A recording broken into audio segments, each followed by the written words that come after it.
Hey everybody, Ugly Shader here, and it's time for part 4 on the series talking about general use of the ugly sky. And like the last couple, we're just going to jump right into it where we left off. And we're still looking at the exact same scene. It's only been like 15 minutes or whatever, 20 minutes. I don't know. I didn't look at the clock. Anyhow, so in this video, we're going to go ahead and go over the Earth night stars, the moon, and the 3 different sets of light pollution. We'll go ahead and start with the Earth night stars. Now, I can turn the sun background off, but for the sake of, showing if you wanted to set up a scene that was technically using both, I'll turn the Earth night stars on, go back to the sun, and set the sun lower. Right on the horizon, right below it, like 1.5. And as you can see, we have stars starting to shine through in the night sky. I hope that's coming through on the feed anyways. They're not very bright when the sun's still in the environment, and they fade as you get closer to the bright portion of the sun. It only seemed appropriate that the brightness of the sun would bleed out the appearance of the stars around it. Let's go ahead and set the sun. And you know what? I can just turn the day sky off since we're not going to be using it. And we have our Earth night stars. Now, thankfully, the Earth night star list is pretty short. It's only like 40 something properties long. At the top, of course, we have the switch to turn it on. And then we have some multicolor settings. And down at the bottom, if I remember right, scene influence, masks. No, I'm thinking of the nebula sky. Masks. Here we go. Here's our single color settings. So, yeah, right up at the top. I was thinking of the nebula sky. We'll get to that. Okay, so we have hue for the multicolor rotation, multicolor scale, star saturation, star value, and then we hit single colors. Multicolor is basically it's got a noise texture using the color filtration setting or the color output setting, which more or less just gives you a mishmash of rainbow colors. Well, that's applied as a backing to the stars so that you have color variation in the environment, and that's controlling specifically, some of the stars. If we go ahead and change the hue, we don't have too much of an effect. I mean, we can see that in general the stars are a bit more of one color, but not an extreme effect. More noticeable if we crank this saturation up. Now you can see we got like a sky full of rainbows in the distance. And now when we adjust the hue, you can see it's got a much more obvious value, but because the stars are currently multicolored, it's kind of just shifting around where the color in the environment is. When it comes to the color scale, that's quite literally referring not to the scale of the stars, though adjusting it will have an apparent change on the amount of stars in the skies because of which ones are getting brighter colors and which ones are getting darker colors and therefore more or less visible. But more or less, its main function is to control the size of the scale of the rainbow texture in the background. So if I drop this down to, let's see, 0.2, there we go. Now you can see we have an entire patch up here that's pretty much all green. We have an entire patch over here that's pretty much all red, and red here that's kind of got a little orange in between them. Here's a purple section. Here's a blue section. Decreasing the multicolor scale decreases the scale of the pattern that is adding the multicolored variation to the stars, thus creating larger pockets of a single particular color. By default, it's normally somewhere around 50, so that pretty much every other star you look at's got a different color to it, and I keep saturation at about 0.2 on default. That way the stars mostly appear white, but they have subtle color variation to them. Okay, and then we have single color options, and that's if I remember right, let's see, single color value, there's our single color switch. If we turn the single color switch on, instead of the multicolored variation, now we have just RGB control over the value of the stars. So if you want just one specific color of star, this grants that ability to you. And then of course you have saturation control for it, value control for it, and hue control for it with your RGB adjustments. And it's on a gradient, so you can kind of fade in the color you want, but still leave some hue variation left behind from the rainbow mod. Another one of those up to you kind of things. That color covers the coloring of the stars. Next, we get into amounts. And just as you'd expect, increasing the amount increases the amount of stars. We have 3 different masks generating the stars. So we have Earth Night Star 1 amount, 2 amount, and 3 amount. And then we have control of the scale of the mask that's generating the stars. So if I crank this one up and make it really obvious where all these stars are, and then I adjust the scale as I get to ooh, went to 0. As I get to lower values, you can start to see we don't really have stars anymore. They're actually getting so big you can see the noise of the texture that's generating them. Anything below, if I remember right, about a 0.6 isn't recommended, and 0.6 is still kind of hard to get away with. Recommendation for a normal environment is your scale shouldn't drop below 1.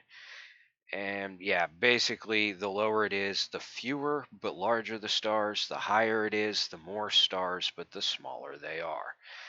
And we can drop this back down to a default of 3 and put that at, I think it was about 2.5. And yeah, same thing for star amount 2 or star 2 amount and scale and star 3 amount and scale. That way you can have a decent variety of, some larger stars, some smaller stars, some really small stars. It just gives you control over the amount of stars that are in there, as well as more variety to their, not shape, but size. Okay, and then we have a main scale control, which just controls the overall main scale of the couple different masks. Next is, the masks that generate the stars themselves. I should be specific because next up is masks. And we have 3 different masks for the stars. And they're basically just various textures that we can use to determine where the stars don't really show up and where they show up brightest. Now, this mask is a little backwards and it's a little bit counterintuitive, but I will explain it, and I will explain it hopefully in a way that makes decent sense with visual example, because we have a setting right here called mask preview. And if we turn that on, it actually allows us to see the layer that is generating the mask for the stars. Now, what I guess what I mean by this mask is a little counterintuitive is that it works in an inverse way of what a normal mask would. You would expect that we don't have any stars right here, and that here, where it's white, we will have stars, and the brighter white, the more the stars will come through. It's kind of the opposite, and it's the opposite in a unique way. We will get more stars where it is black and fewer stars where it is white, and it doesn't just mask them out. The value of the white or value of the black or whatever in between gets subtracted from the value of the stars. So we may still get, well, basically for starters, we'll get stars where it's black and less stars where it's white, but we will probably still see the stars where it's white. However, their overall brightness will be decreased and they will be fainter as a result. So if I fade this, as you can see, where the mask is, where the white in the mask is anyways, is where we tend to have fewer stars and they're faded out. We still do get stars there, and the amount of stars that we get in those areas and everything like that is going to be directly proportionate to how bright those stars were. Because again, we're just subtracting whatever mathematical or numerical value we have, pixel for pixel, from what is being generated here. Now, there are 3 different masks. Earth, that's amount, star masks. Each one can be turned on or turned off, and all of them have detail controls. Again, like with the clouds, we have amount controls that are set up on a color ramp. what mask is currently on, mask 2. So yeah, we have amount controls that are set up on a color ramp. So for example, now because this is full brightness, maximum brightness basically, if we turn the mask preview off, we shouldn't get any stars in these areas where it's white. And voila, now we have much more obvious holes that don't have any stars in them anywhere. But yeah, so you can turn on the mask preview to see what your mask is going to look like, or as far as the mask you're generating is going to look like. And very much like the clouds, it has its amount controls and detail, distortion, roughness, and scale. And all three of the masks are pretty similar. However, they do have variations. For example, here we can see, well, here, let's turn off mask 2 and turn on mask 3. And as you can see, we have two different amounts. Well, technically we have 4 different amounts, but again, knowing that they're set up on color ramps, and this is one of those back before I started the uh, amount 1 A and B, amount 2 A and B, but yeah, we have various controls over the masks that generate the removal or addition of stars. Yeah, all you got to do is turn on the preview and you can play with all the settings to see what your mask will look like. And then once you get your mask set up, you can, just, turn them on or adjust them to the point that you get the right mixture of stars. And that's about it. We have a few modifiers for the masks, and this is just basically a color ramp that controls the overall star mask. And we have 2 here, which are referred to as just mod 1 and mod 2. Now, I should probably turn the mask preview back on for this, and we have mask 2 on. Oh, no, mask 3 on. So let's turn mask 1 on to go with mask 3. No, it's a very loose mask. Let's turn mask 2 on to go with mask 3. All right, so now what the mods do, and if we hover over one of their descriptions, you can see it's got a really lengthy description to it. And you'll find these in a couple of the lists, particularly this, the planet list, and the nebula list have these kinds of modifiers in them. And basically what this does is it controls how the different layers of the mask are mixed together. Now by default, these ones are simply set to add layer mask 1 to layer mask 2. And that's what this will control here. And once layer mask 1 and 2 are added together, that will then get by default added to layer mask 3, and that's what this one will control here. What these values do is give you direct control over the manner in which they are layered. By default, like I said, they are added together. However, if we don't want to add them together, we can multiply them, so that one mask layer is being multiplied against the other, and therefore everywhere that it's black, it will remove the mask that it's being multiplied against. We could choose to divide them instead of multiplying them. Basically, these are all modifiers to change how the 2 different portions of layers are mixed together. And if you read the description for this one, it expresses that star mask 1 is basically input A on a mix node, star mask 2 is input B, and the property value will be your mix selection method, and it lists what all the different values are. 0 is mix, 1 is add, 2 is multiply, 3 is subtract, so on and so forth. So I guess right now we're subtracting, and divide would be 5. So now we're dividing. So yeah, it just changes the way in which you can mix the layers together. And as this one's description states, it's taking star mask 1 and 2, whatever the output of those 2 mixed together is, and it's mixing it with star mask 3. Well, right now I don't have star mask 2 on, but I do have 1 on. So this is just controlling how 1 is being mixed with 3. And yeah, it's just a modifier, and yeah, these will control how much of that modified mix is balanced out. So I guess if we set this to multiply, we can control how much of the multiplication is being applied to it. So those are your mod options, and that pretty much covers how the masks work. Then of course you have mask rotation, so you can rotate the placement of the masks freely without rotating the placement of the stars. Same thing with an overall scale for the masks. It'll control the scale of all three masks at the same time. And then we have the mask switch, basically. This allows you to fade all three of the masks in or out at the same time. So you can set all three masks more or less where you want them. And then, once that's there, if you're like, you know what, I just want to take the overall effect of the masks out a little bit, you can simply fade that out. Also be mindful, because this fades the masks out, changing the masks will have absolutely no effect unless this is, at some value above one, or I mean above zero at least. They have to be on at least a little bit for what you're changing to have an effect on them. And then down the rest of the list, we got just a couple. We have the horizontal rotation, which will rotate them around the horizontal plane. Vertical rotation, obviously same thing, but on the vertical plane, just rotates the stars.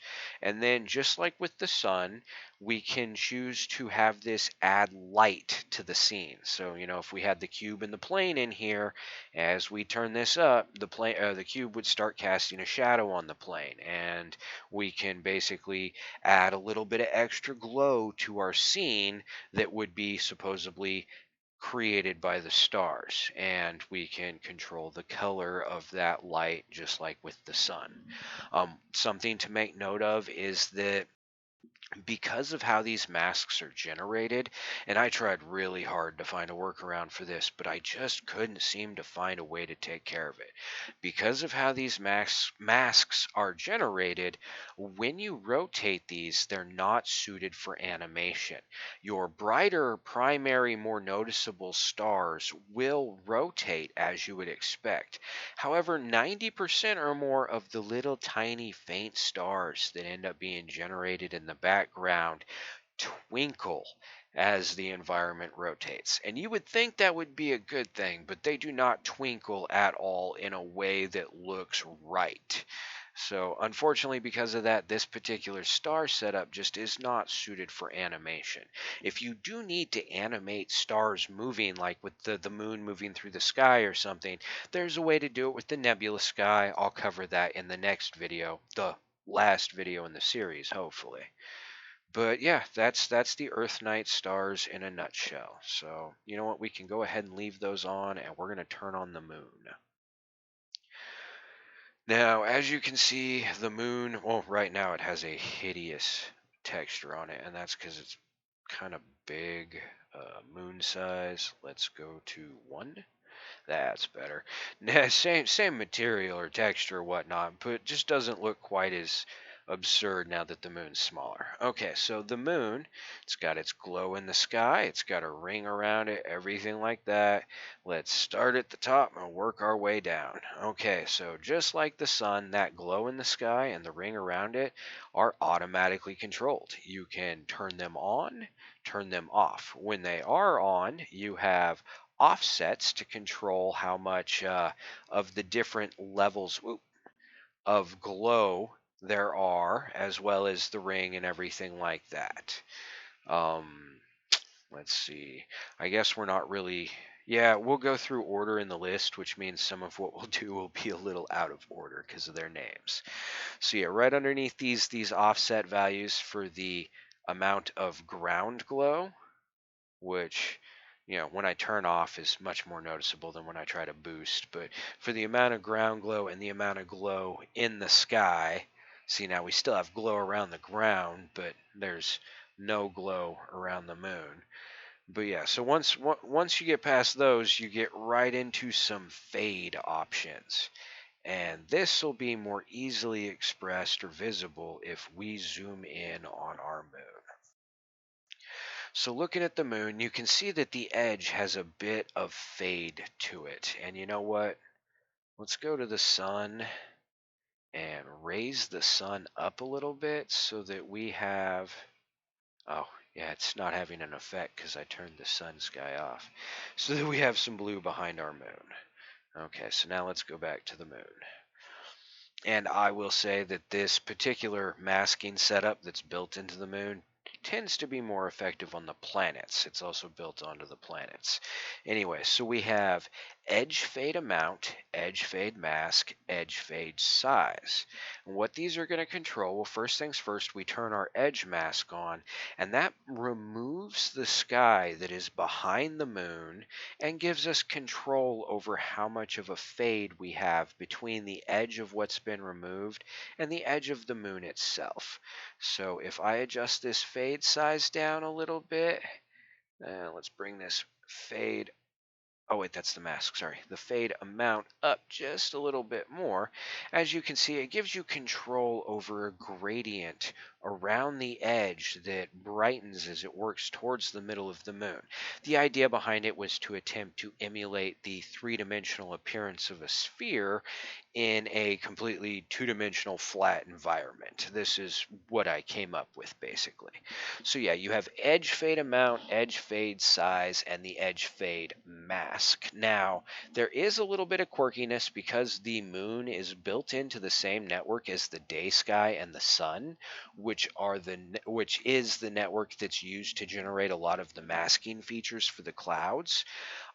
This mask here, this edge fade mask, and down near the bottom, some of the light fall off masking and shadow masking that's in these settings can actually have an effect on the environment when the moon is turned off.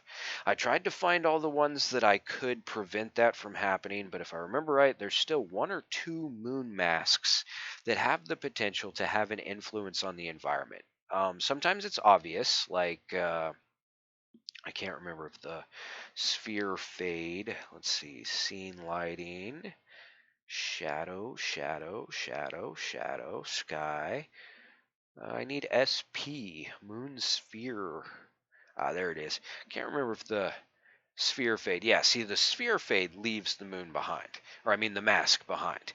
Now, depending upon what masks you have turned on, you may actually see this dark patch in a sky or on a planet or something like that when the moon is not turned on.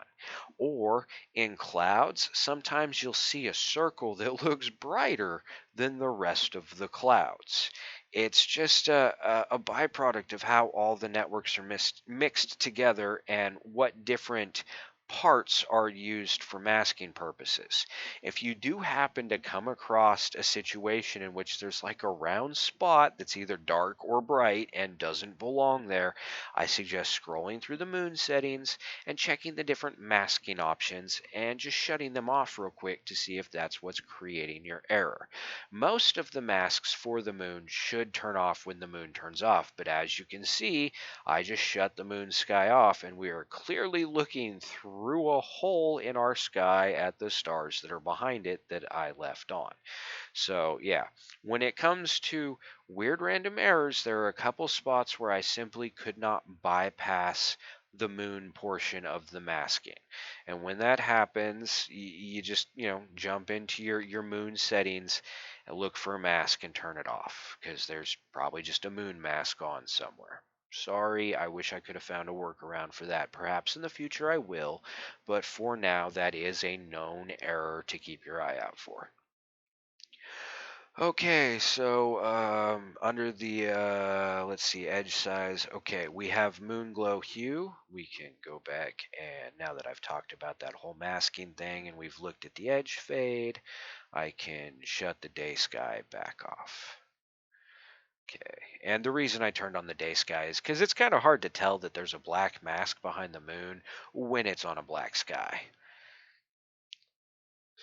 Back to the moon. All right, so now I'm going to zoom back out a bit. Let's go like 50, their default.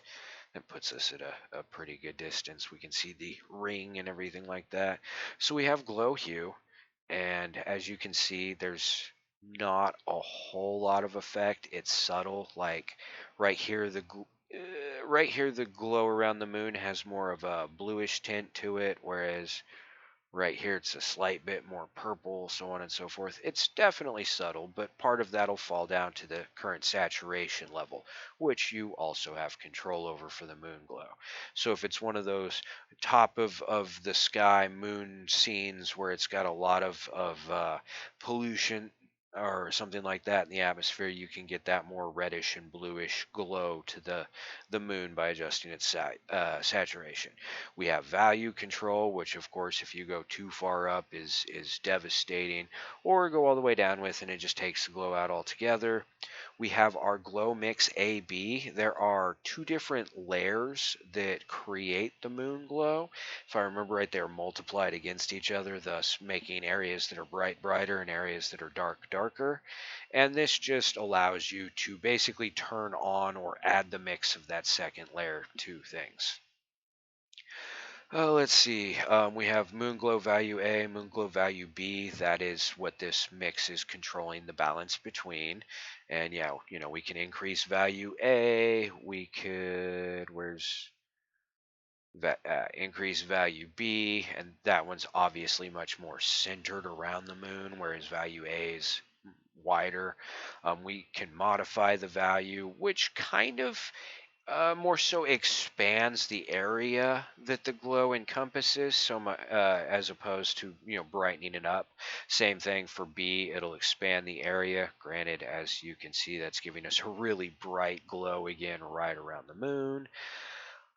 We have the ground glow characteristics as far as additional brightness around the ground. When the moon is at um, maximum height. The center of the world origin, not as obvious, but no, it's up by size, moon set. If I bring the moon down on the horizon a bit further so that we actually have some glow down by the horizon, and we go back to our moon ground glow A and B, we're still not having as much of an effect.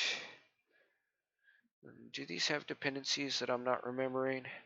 If Moonglow Auto is active, then this property acts as an offset to the predetermined values. So basically, we already have enough glow around the ground that I'm not able to see the addition that that's adding. So now that I've turned off auto, you can see, here we have like no glow at all on the horizon. Now we're starting to have glow on the horizon. Same thing with this other one, only again, it's the layering situation. So, yeah. So yeah, I wasn't able to see it because auto glow was on and it was already boosted to a pretty high value. All right, so let's see. That's ground glow A, B, horizon switch. So if we come down to our moon set, bring our moon down, you can see our moon is below the horizon. So let's come up to our horizon switch, auto glow value, blah blah blah blah, horizon switch. Boom, now our moon's gone. Basically, this turns on a active horizon, which is the same horizon that the sun uses to fade over the horizon. So if you set the horizon to meet your landscape or your model or whatever scene you're putting together, turning this switch on will basically make the moon disappear at the same point in the horizon as the sun does. Turning it off allows you to, set the moon obviously lower in the sky. So if you're doing some sort of space scene and you're looking over the bow of a spaceship or standing on the bridge or something like that, then you're good to go. Also, when the moon is below the horizon, it won't have any of the auto glow effects and stuff like that, which are obviously supposed to be generated by our atmosphere, and therefore, if you're out in space, you're not going to have an atmosphere, they wouldn't be there. Let's see. Let's come back up. We just left off on horizon. The moon's got quite a few options going for it. This is a switch that turns on or off the moon ring. If things are on auto, it doesn't do anything because by default the moon ring is on. Let's come back up, bring the moon back up to the top of the sky. You'll notice that the texture has, or the ring around it has a texture to it, a material applied to it that's got breaks in it, kind of a broken detail. That's what this is here. We got the detail of the breaks, the distortion of the breaks, the roughness, and the scale. Then we have custom color. You turn this on and it allows you to use the RGB values that are underneath it to customize the color of the ring as you see fit, which may be appropriate if you've boosted and played with the hue and saturation value of the glow around the moon itself. Now, if we turn custom color back on, right here we have another one for rainbow color. And just like the Earth Night stars, it applies a random general rainbow mod to the mask that's generating the ring. Now as it stands, that's really not very bright, but we can, or not very noticeable, but we can bring that up with, where are you? I don't know, it's not that saturation. Moon ring, rotation value, moon scene. Yeah, somewhere I know there's a way. Oh, we can take the fade out of it. Can't. Where is? Let's see. We got rainbow roughness, rainbow scale, moon ring custom color. Oh, that's my bad. If I'd stopped to read it, there's a dependency note in there. Custom color must be active for this property to have an effect. And it overwrites the custom color. I had turned the custom color back on, so all of a sudden it was not having a noticeable or an obvious effect. So let's see. Now that that's there, rainbow's on, turn its roughness down, and now you can very clearly see a defined rainbow running through that ring. We're all blue off on the right hand side, yellows and greens on the left hand side, so on and so forth. And yeah, the scale of the rainbow is controllable, just like it is with the Earth Night stars. Custom color, back off. Okay, the moon ring fade amount, as what you'd expect, it fades the ring around the moon. So if you feel like it's too bright, not bright enough, you have control over that. Drop it all the way down, and hey, we're making a new halo. How about that? Let's see, the moon ring saturation, the overall color saturation, the size. It will get bigger and smaller as you increase or decrease the size of the moon, but if you feel like it should be closer to the moon, further away, you can adjust the size. Keep in mind, you will notice that as we get closer to the moon, it all but disappears in its appearance, and that's because its thickness is also somewhat dependent upon the size. So if it disappears on you, you just got to increase the thickness before you can keep shrinking it down. Yeah, let's bring that thickness way back down there. All right, so the moon ring value, it's just the overall brightness value of it. Moon rotation, it rotates the moon around the horizon, and obviously we have the moon right at, the top of the world, so rotating it is just rotating the moon itself with its material on it. Just like the sun, we can add light to the environment from the moon in our scene. We have its strength control right here and the RGB values of it right above it. Our moon set, obviously, up and down. Okay, and now we get into moon shadow. Now, if you want a shadow cast on your moon by another celestial body in space, that's what the moon shadow is for. Wow, that's really dark. Let's see, not mask fade, pattern detail. Moon shadow. Is it mask fade or is it moon shadow, moon fade? Yeah, no, it's mask fade. There we go. Now I can still see the moon a little bit. But yeah, you have control over the ability to turn the shadow on. You can position it on the moon where you want it to be, both left and right and up and down. As you just saw, you can fade the mask intensity so that you can still kind of see the moon through it. When it is set so that you can still kind of see the moon through it, if I zoom in here, 250, it might be kind of hard to tell, especially on the stream, but there's actually a bit of noise to the shadow, and that's what's controlled here by the moon shadow pattern detail, the moon shadow pattern roughness. Like, go back to 0.5 with that. Now it's probably much more obvious that there's noise in there, and that scale should be at like 500 or higher. 1,000. Oh, not 100, 1,000. 2,000? Oh, I guess I have an internal limit there at 500. I'm probably going to want to increase that. Granted, you'll probably never look at the moon this close, but in case you do, I'll make sure to increase that in the actual file. So yeah, there is an actual noise pattern to the shadow, and that's controllable with roughness, detail, and scale. And in case you want the shadow being cast on the moon to be from a larger body, or perhaps the moon has its own moon. You've turned on one of the other planets and made it tiny, and the moon has its own moon, and you want the shadow to be small. Well, you have, whoa, that went way too fast. You have control over the size of the shadow. So whether it's a small object casting the shadow or a large object, that's up to you. Turn that shadow back off. Moon size obviously just increases or decreases the size of the moon. I tried to get it set up as well as I could so that the masks, the edge fade masks and everything like that, grow and shrink proportionally when the moon grows and shrinks in size, but they're not perfect. So after changing the size of the moon, you might want to revisit your edge fade settings. All right, moon sky color fade. It basically just determines whether or not well, here, let me zoom back out so we can see a little bit better. It just determines how much of the surrounding environment influences the glow and color of the moon, or the light around the moon, I guess. Color shift, same thing. It allows you to shift the color of the sky around the moon. So like if we bring the moon sky color fade down and then crank the blue value, as you can see, the color around the moon and the glow has just now gone blue. And now it's green, so on and so forth. And basically you set the glow around the moon to a color that you like, and then you adjust its fade until it's at the right saturation that you tend to like. We're at 0.75, I think. And then you got color shift, which will determine how far that color stretches out through the environment. Let's see. Moon sky fade. This just fades out the influence or the brightness of the sky that's associated with the moon.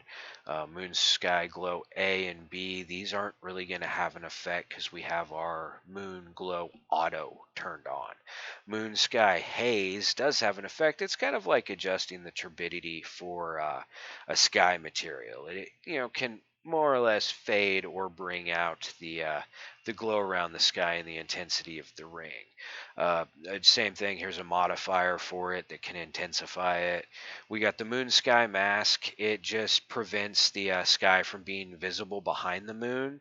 So like when you turn the shadow on, you don't want to be able to see stars behind it. On a day sky, you might want to be able to see some of the blue sky behind it, because from your apparent view, it's not visible, and you just see the sky where it's not visible.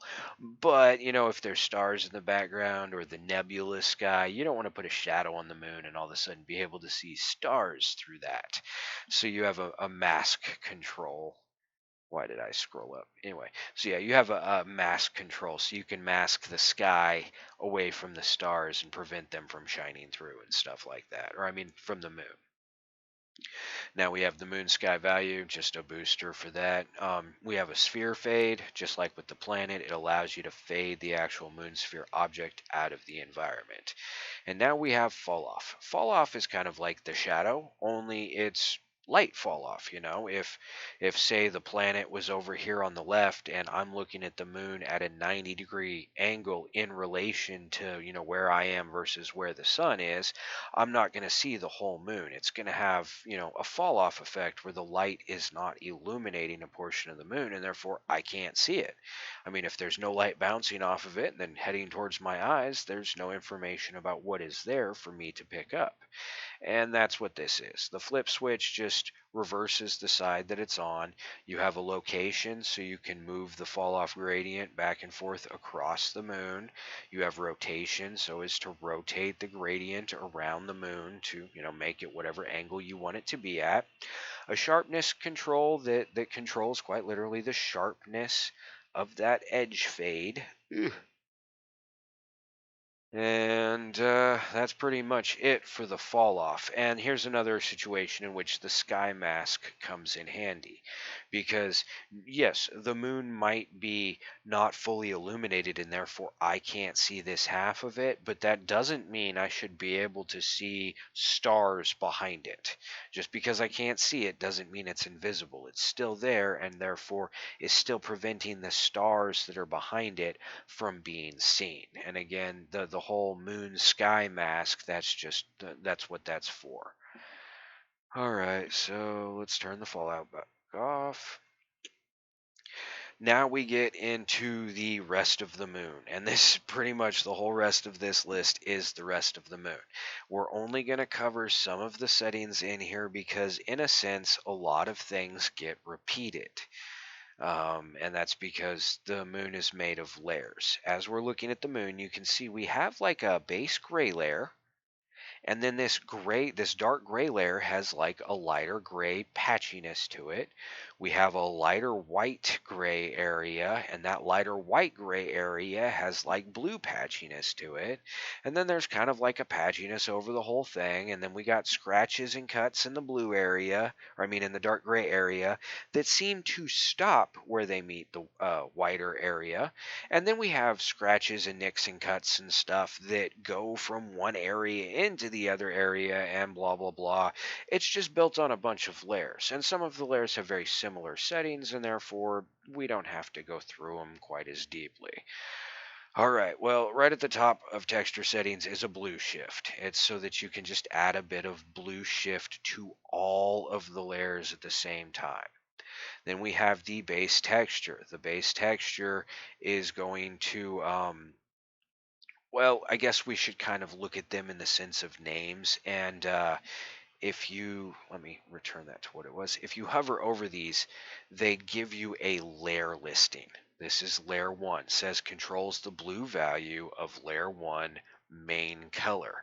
Okay, so layer 1 main color, and if I adjust this, you can see what it considers to be the main color of layer 1. It is what is changing. And then, of course, we have some modifiers for it, a blue mod. Let's see, what is this? This is layer 1 texture 2, layer 1 texture 1, layer 1 main color, so on and so forth. So if you read through the descriptions, they're actually probably way better at explaining what's going on here than I am. But it's built in a bunch of layers, and you have independent control over the textures and colors of each layer. So again, this is the blue for the main color of layer 1. This is the blue value for the texture 1 on layer 1, and this is the blue value for texture 2 on layer 1. So in this lighter portion here, there's actually two different colors. And all of the layers are pretty much stacked up the same way. Sorry, I feel like I'm not doing a very good job of explaining it. My mind is still stuck on the planets, and the planets are a lot more ordered and organized than this one is, and that's I'm sorry for that. Anyway, so you go through your blues, and then you have the same thing all over again, but it's your green mods. And again, floating over the number will tell you, is it the main color of layer 1? Is it the layer 1 texture 1 color, or is it the layer 1 texture 2 color? And if we turned all of these off and just started at the very beginning, turning on layer 1 and working our way up, it'd probably be a lot easier to keep track of, but then this movie'd be like, or this video would be like 2.5 hours long, and nobody wants that. All right, so we have base mixture texture amount, and that's going to control how much of one of the layers of texture is mixed with one of the base color layers. And you can see what's happening here. We have that just splotchy darker gray on the lighter portion, and this is adding a bluish texture or color to that. Texture distortion mix. So this is going to control that bluish color on the light or darker gray of the lighter gray. It's going to control its distortion. Here's the roughness for that, the scale of how they're mixed together. And now we're on to the reds. Here's our red for the main color of layer 1, our red for the texture 1 of layer 1, and so on and so forth. Our red for texture 1 of layer 2, or texture 2 of layer 1, whatever that is. Layer 1 texture 2, and then we got layer 1 texture 2, a secondary color. So yeah, when it comes to the moon material setup, it's kind of just going through the properties one at a time, reading what they're supposed to be doing, and then playing with them so that you can see what part of the layer they're affecting. I would suggest, if you feel like taking the time, to turn everything off so that you just have a single colored object, and start at the bottom and work your way up. The basics of it, though, are that these lighter colors the lighter color is layer 1. Layer 1 has two different colors that make up. Or sorry, I guess the lighter color is the base of layer 1, and layer 1 has two different colors that make up that lighter portion of it. Then it's got a texture for it, and that is right here, and that is the darker gray and the patchy bluish green, and that is all layer 1. And then layer 2 is going to be this darker gray that's currently set with the lighter patchiness on it. And the darker gray, just like this whiter material, is going to have a secondary color option to it that can be mixed with a shader, a texture, a material, whatever. Sorry. And same thing with this lighter portion on it. That is layer 2, but that's texture 2 of layer 2, and texture 2 of layer 2 is going to have a primary color and a secondary color. Just like texture 1 of layer 2, just like layer 1, just like the texture on layer 1, they're all just, stacked on top of each other, and they all got the same options. After layer 1 and 2, there's just a couple layers added on top of that. Layer 2 has the set of scratches that's on it. Layer 1 and 2 combined have over the top of them these spots. I don't know what you'd call them, impact craters, maybe. That's kind of what I think I had in mind when I was creating them. But yeah, these spots that get laid over the top of them. And then there's a final layer of what's labeled as streaks laid over the top of everything. And that's like these long scratches here that go through both layer 2 and layer 1. The scratches for layer 2 only stay on layer 2, but the streaks will cover the whole thing, as will the spots. And if we go back to where we were in those lists, you scroll through, here we got, layer 1 textures. Then we get into, hover. Let's see, texture detail.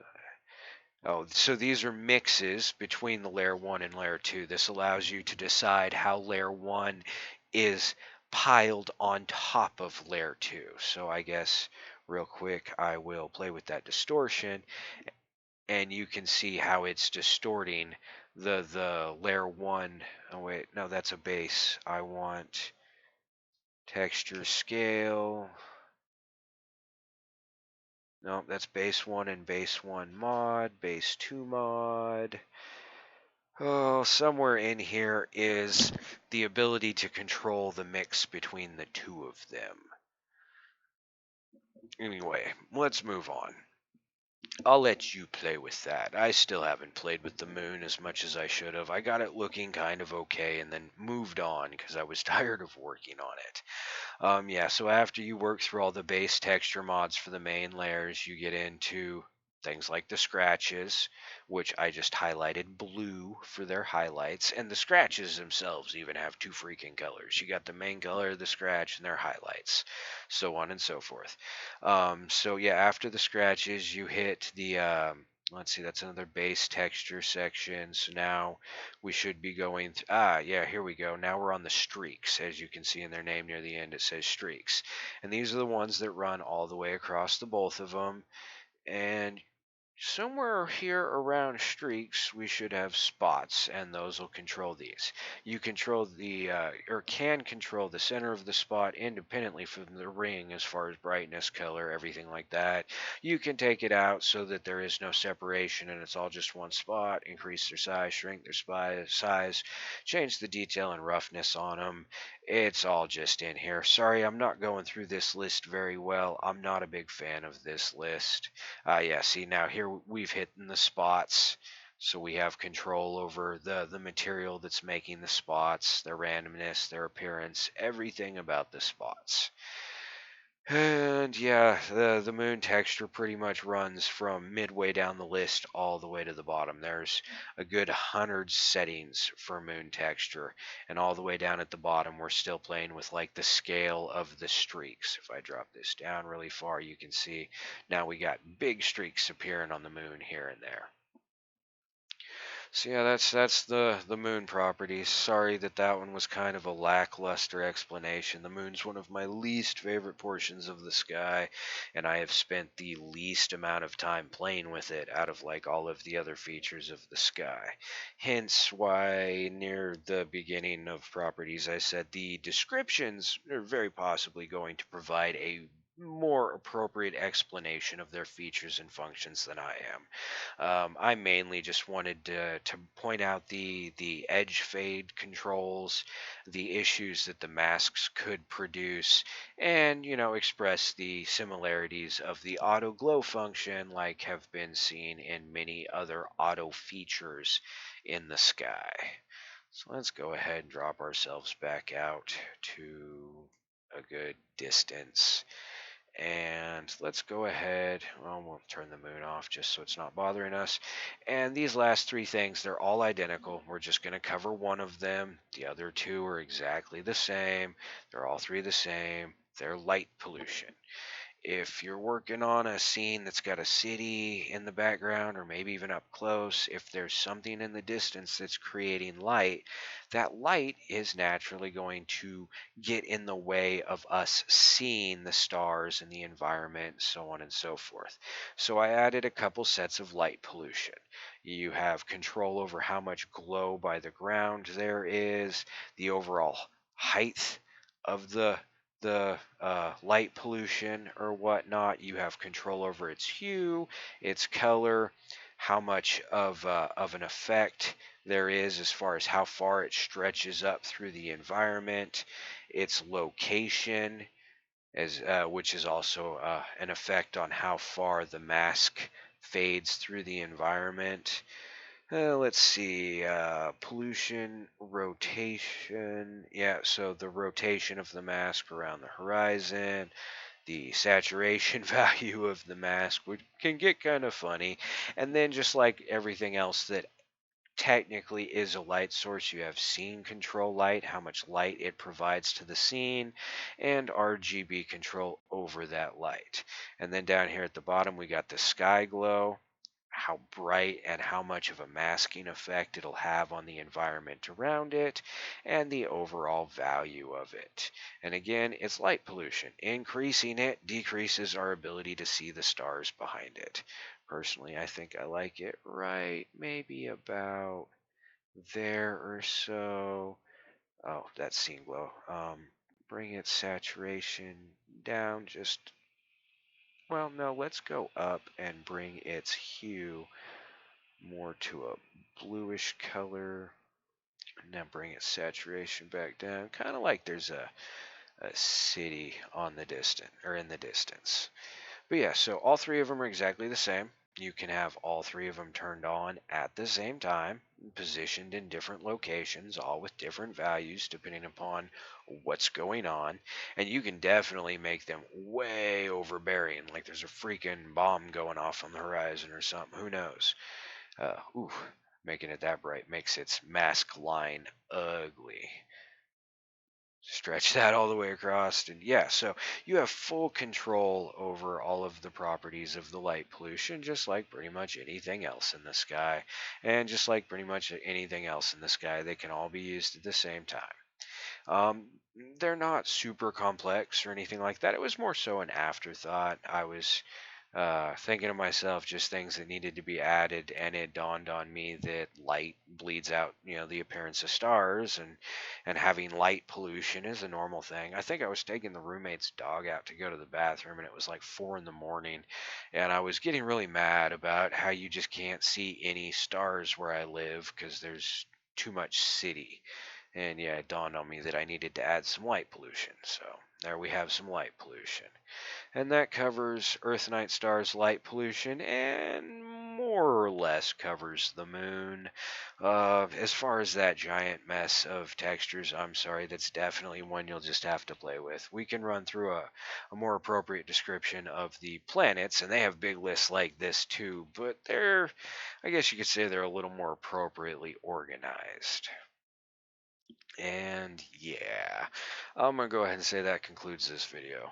Perhaps in the future I will do a more appropriate, updated remix of this video that goes over more of the features of the texture control on the moon. But honestly, my opinion on it is the easiest way to get the moon figured out is to just play with it. It's hard to describe, it's hard to explain.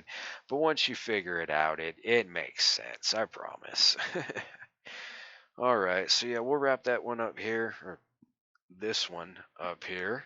And next up will be the nebulous sky and the planets, and that'll be the last video in the series.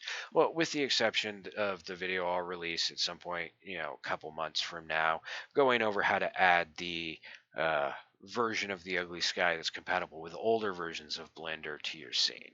Other than that, though, the next one in line will be the last video, and yeah, it'll be covering the nebula and the planets.